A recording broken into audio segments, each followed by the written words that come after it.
دو دلوں کی داستان سیزن 2 ایپیسوڈ 62۔ حال میں واپس آؤ تو باس اپنی زبان سے زہر اگل رہا تھا۔ کاش اس دن تم مر جاتے ایم کے، لیکن تم بچ گئے۔ زندہ تو بچ گئے لیکن زندہ لاش بن گئے۔ تمہاری وہ بیٹی، کیا نام تھا؟ ہاں، ہانی۔ سنا کہ وہ مسنگ تھی۔ وہ سوچنے کی اداکاری کرتے بولی۔ اور یہ تھا ایم کے کا ٹریگر پوائنٹ، اس کی بیٹی۔ ذلیل عورت، کہاں ہے میری بیٹی؟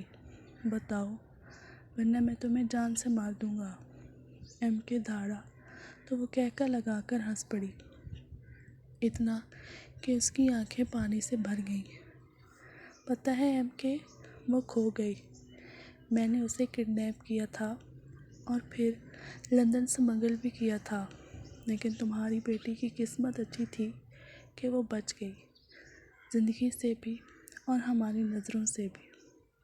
بہت ڈھونڈا اسے لیکن نہیں ملی، اور اب جا کر مجھے پتہ چلا کہ وہ کہاں ہے، لیکن بتاؤں گی نہیں۔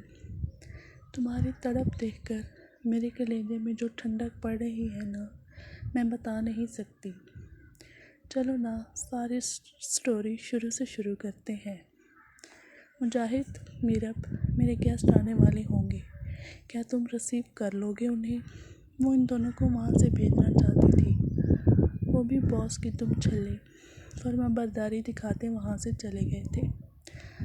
تمہارا ایکسیڈنٹ کروایا، تمہارے رائٹ ہینڈ کو تم سے چھیننا چاہتی تھی میں، اس لیے جدید ٹیکنالوجی کا استعمال کرتے ہوئے میں نے تمہیں وہ دکھایا جو میرا مقصد تھا۔ وہ ویڈیو دیکھ کر تم نے اپنے دوست، بھائی، ساتھی، جو بھی کہو، اس کو گھر سے دھکے مار کر نکال دیا بنا اس کی کوئی بات سنے۔ میں نے موقع کا فائدہ اٹھایا اور آج تمہارا وہ مجاہد میرے پاس ہے۔ بڑا کام کا آدمی ہے ویسے۔ تمہارے بچنے کے بعد میں نے تمہارے لاڈلے علی کو پھنسانا چاہا۔ ارے بھول گئے، چودھری رحمت کے بیٹے کا قتل ہوا تھا یار، وہ میں نے کروایا تھا، لیکن الزام کس پر آیا؟ علی راجپوت پر۔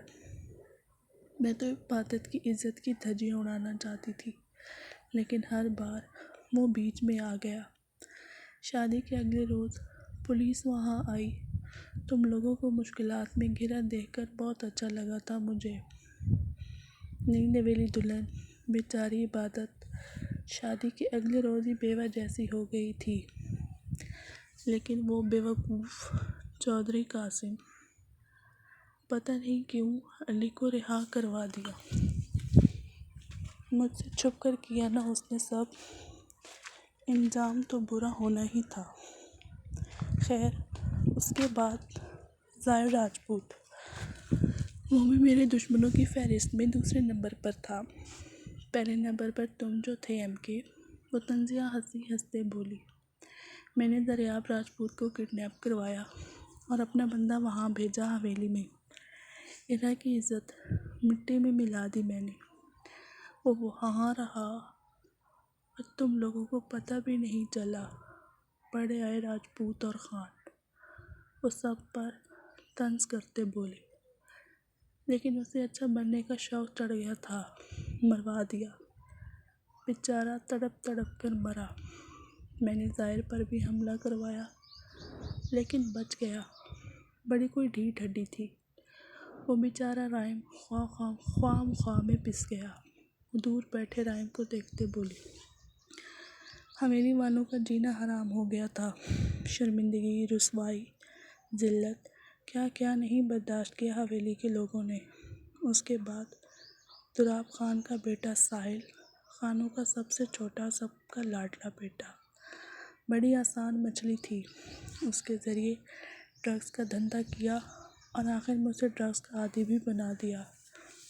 بیچارہ بھیک مانگتا تھا مجھ سے کہ ڈرگ دے دو، بڑا ترس آتا تھا مجھے اس پر، لیکن مہابیر خان نے بچا لیا اسے، لیکن بھانجی کو نہ بچا سکا۔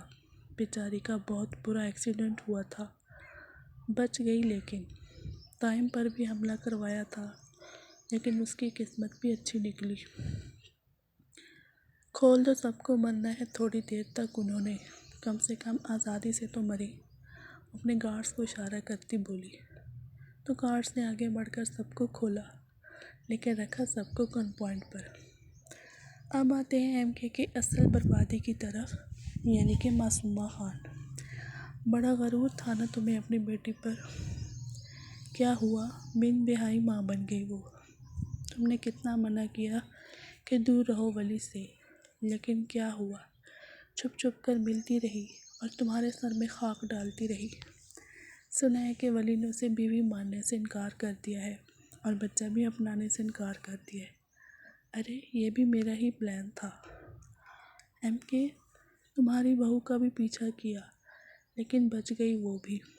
یہاں نظر نہیں آ رہی، نظریں یہاں وہاں گھماتے بولی۔ اوہ کوئی نہیں، آ جائے گی وہ بھی، کہاں جانا ہے اس نے۔ چلو ایم کے بہت ہو گئی باتیں، اب مرنے کا وقت ہے تمہارا۔ کوئی آخری خواہش؟ وہ گارڈ سے اپنا پستول لیتے بولی۔ مجھ سے میرا بیٹا، میرا شوہر سب چھین لیا ایم کے، مجھے بھری دنیا میں اکیلا کر دیا۔ ایک بیوی کو اس کے شوہر سے الگ کر دیا اور ایک ماں کی کوکھ اجاڑ دی تم نے۔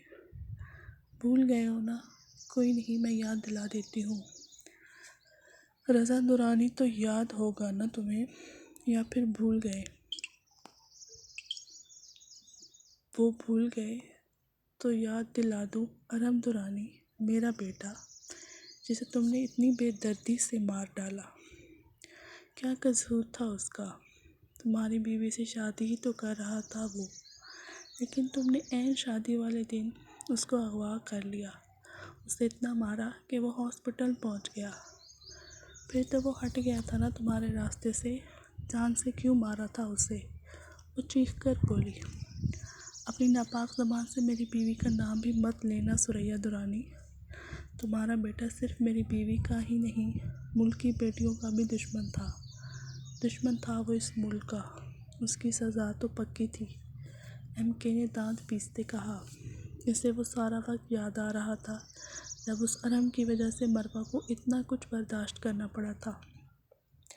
ملک میں ہزاروں لوگ ہیں ایم کے جو ایسا کام کر رہے ہیں، پھر میرے بیٹے کی بار تمہارا قانون کیوں جاگ اٹھا؟ وہ لوگ کیوں نہیں پکڑے گئے ابھی تک؟ یہ ڈے سوزا ابھی تک کیوں نہیں پکڑا گیا؟ وہ چیخ چیخ کر بول رہی تھی۔ سب کی پکڑ ہوگی، آج تم، کل ڈے سوزا، پھر کوئی اور۔ یہ گند پھیلتا ہے اور ہم جیسے لوگ یہ گند صاف کرتے ہیں۔ ایم کے نے کندھے اچکاتے کہا۔ لیکن اب تم ایسا نہیں کر سکو گے، باس نے کہتے ہی ایک گولی چلائی تھی، لیکن بروقت نیچے جھکتے ایم کے اس وار سے بچ گیا تھا۔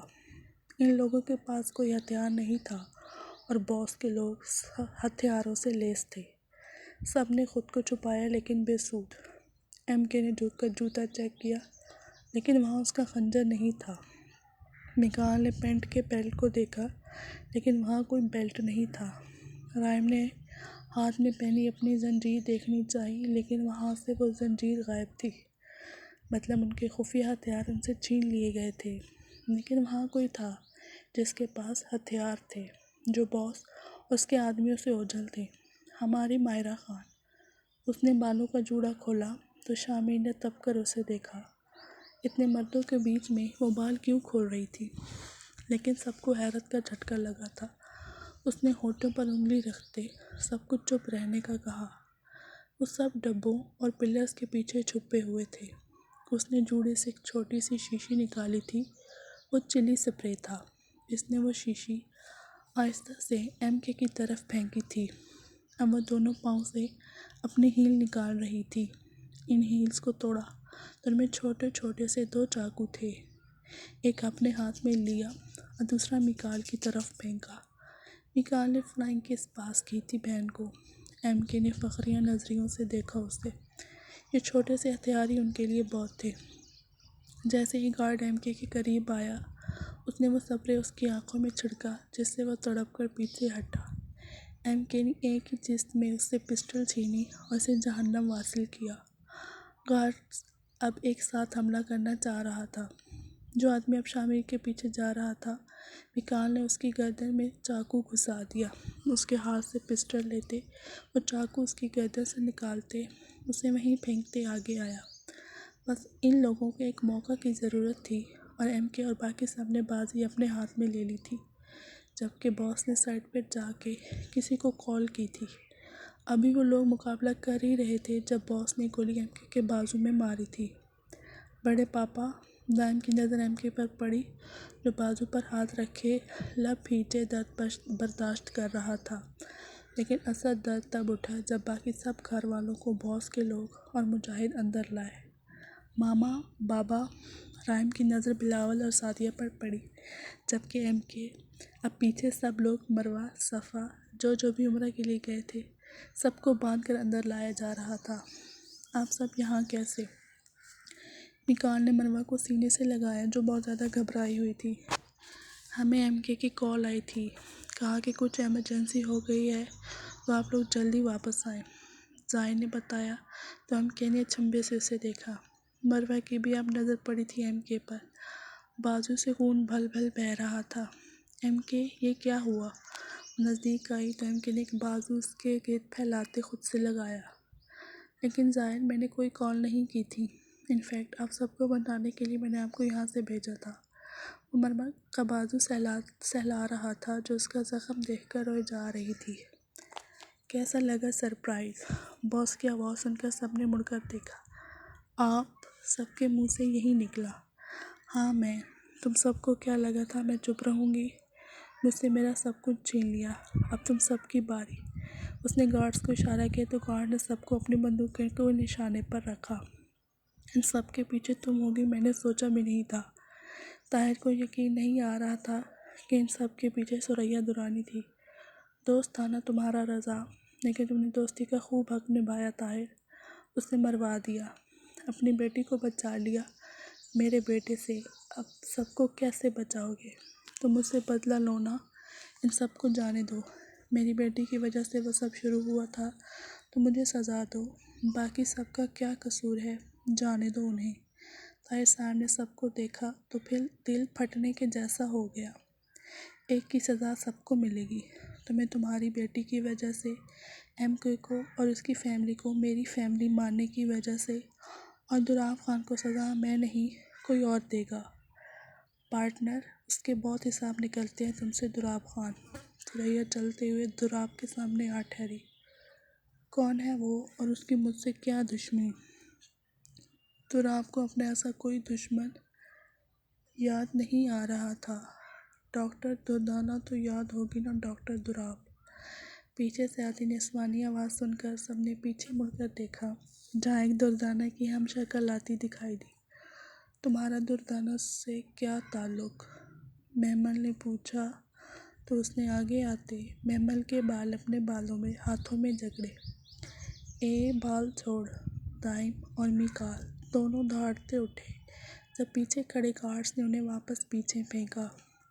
وہ میری ماں، میری دوست، میری بہن، میرا سب کچھ تھی، لیکن تمہاری وجہ سے مجھ سے میری دنیا چھن گئی۔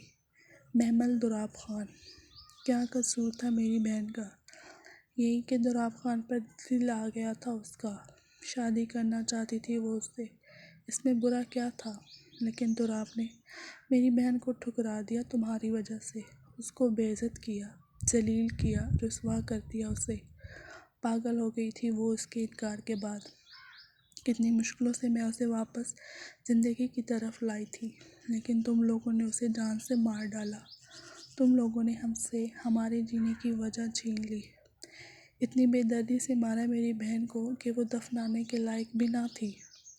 ایم کے، آج دیکھو گے تم، جس بہن کا گھر بچانے کے لیے تم نے میری بہن کو مارا، اسی بہن کو تمہاری آنکھوں کے سامنے ماروں گی اور تڑپا تڑپا کر ماروں گی۔ یہ بہن بہت عزیز تھی نا تمہیں، آج کے بعد تم لوگوں کی قبروں پر رونے والا بھی کوئی نہیں ہوگا۔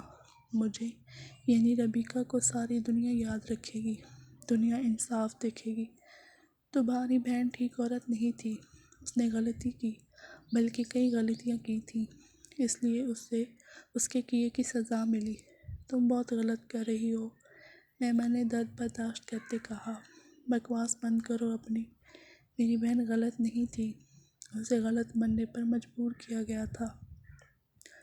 ربیکہ نے محمل کے منہ پر زوردار تھپڑ مارا تھا۔ مائرہ نے آگے بڑھ کر اسے کمر پر لات ماری۔ ہاتھ بندھے ہوئے تھے، پاؤں تو آزاد تھے نا۔ محمل ٹھیک ہو تم؟ تراب گارڈز کے نرغے میں پھنسا تھا اور مائرہ کو آگے بڑھ کر ثریا نے منہ پر تھپڑ مارا تھا کہ وہ کمر کے بل نیچے جا گری تھی۔